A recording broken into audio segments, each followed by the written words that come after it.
Ya, Assalamualaikum warahmatullahi wabarakatuh. Baik, setelah kemarin libur 2 pekan sebagai pengganti jadwal UTS ya, sekarang pekan ini masuk ke materi berikutnya setelah materi UTS, yaitu tentang interpolasi. Di interpolasi ini nanti akan kita bahas beberapa metode yang nantinya dibahas satu persatu ya.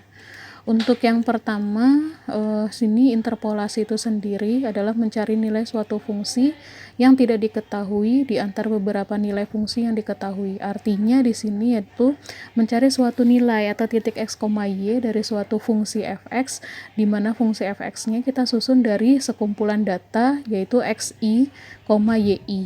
Jadi maksudnya data ke i atau data ke berapa nantinya yang ada. Nah, interpolasi ini berkaitan dengan polinomial. Polinomial itu yang banyak ya, ordenya sampai n gitu, sampai banyak. Bentuk umum persamaan polinomialnya sebagai berikut. Nah, untuk yang pertama adalah interpolasi linear. Interpolasi linear ini bentuk paling sederhana dari interpolasi, yaitu menghubungkan dua buah titik data dengan garis lurus karena linear gitu ya. Metode ini disebut juga interpolasi linear, atau linear sama saja gitu ya. Gambarnya seperti ini atau grafiknya bisa kalian lihat berikut ini. Selanjutnya, untuk pendekatan formulasi interpolasi linear, pendekatannya atau rumusnya bisa dipakai seperti berikut ini, yaitu fungsi 1x gitu sama dengan fungsi x ke 0 ditambah fungsi x1 dikurangi fungsi x ke 0 dibagi x1 dikurangi x0, jadi data ke 1 data ke 0 gitu ya, dikalikan dengan x dikurangi x0. Nah, nanti di sini ada semacam prosentase kesalahan pola interpolasi linear yang nantinya bisa dipakai rumusnya, yaitu prosentase kesalahan atau errornya itu dengan menggunakan rumus nilai mutlak, yaitu nilai hasil perhitungan dikurangi nilai sebenarnya, kemudian hasilnya dibagi dengan nilai sebenarnya dikalikan dengan 100%, maka akan didapatkan prosentase kesalahan yang kita hitung dari interpolasi linear itu seberapa besar atau seberapa banyak. Untuk lebih jelasnya, perhatikan contoh soal dari interpolasi linear ini. Contoh pertama, yaitu jarak yang dibutuhkan sebuah kendaraan untuk berhenti adalah fungsi kecepatan. Data percobaan berikut ini menunjukkan hubungan antara kecepatan dan jarak yang dibutuhkan untuk menghentikan kendaraan. Di situ ada datanya ya. Kemudian perkirakan jarak henti yang dibutuhkan bagi sebuah kendaraan yang melaju dengan kecepatan 45 mil per jam. Itu berapa gitu ya. Nah, maka di sini penyelesaiannya yaitu mencari nilai x45 atau kecepatan yang 45 tadi ya. Kita gunakan rumus yang tadi fungsi 1x gitu ya dan seterusnya. Maka kita mencari nilai x-nya dalam 45. Untuk fx0-nya kita pakai fx0 yang 65, yaitu yang warna abu-abu itu ya. Itu kita pakai di situ. Kemudian ditambah 90 dikurangi 65 dibagi 50 dikurang 40 dikali 45 dikurang 40. Kenapa kita menggunakannya 40 dan 50? Karena 45 itu terletak di antara 40 dan 50. Maka untuk x0 dan x1-nya kita pakai yang itu, gitu ya. Nah, kemudian hasilnya sudah ada 77,5 gitu caranya. Kemudian lanjut ke contoh yang kedua. Taksirlah logaritma natural. Logaritma natural itu disimbolkan dengan L sama N ya. Dibacanya biasanya ln 2 gitu dengan memakai interpolasi linear antara ln 1 itu diketahuinya sama dengan 0, kemudian ln 6 sama dengan 1,7919595 gitu ya.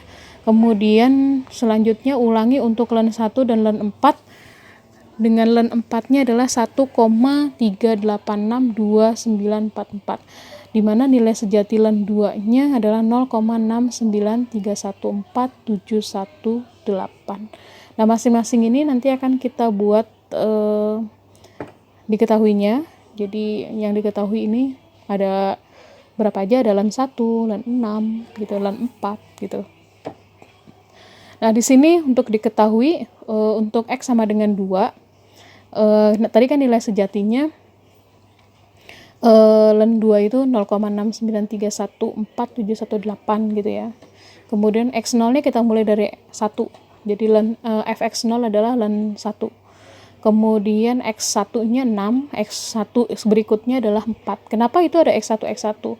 Itu jadi kan kita pertama X0-nya 1, X1-nya 6. Kemudian diulangi lagi, minta diulangi kan, masih X0-nya 1, kemudian X1-nya dirubah jadi 4 atau len 4 untuk fungsinya. Gitu. Kemudian menggunakan persamaan berikut, dihitung dengan interpolasi linear nilai len pada X sama dengan 2 berdasarkan nilai len di X0-nya sama dengan 1 dan X1-nya sama dengan 6. Maka kita substitusikan angka-angkanya. Itu ya. Jadi fx0-nya yaitu len 1-nya sama dengan 0. Kemudian fx ditambah tadi fx0 ya, ditambah fx1 fx1 itu fungsi x1 jadi len 6. Nilai len 6-nya berapa dikurangi nilai len dari 1 tadi 0 ya, dibagi x-nya, nilai x-nya 6 dikurangi 1 dikali yang ditanyakan adalah len 2 atau 2 dikurangi x0-nya adalah 1. Maka hasilnya sebagai berikut. Kemudian untuk tingkat errornya atau tingkat kesalahannya sebesar 0,483.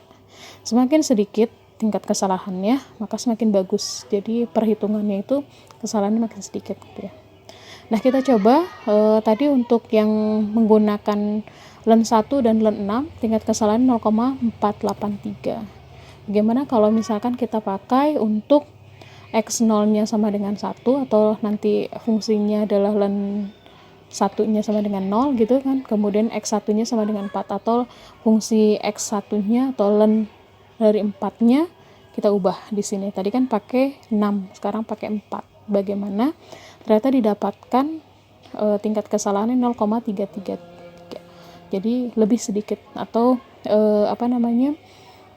tingkat kesalahannya lebih baik menggunakan yang pendekatan untuk len 1 dan len 4 dibandingkan len 1 dan len 6 kejauhan ya.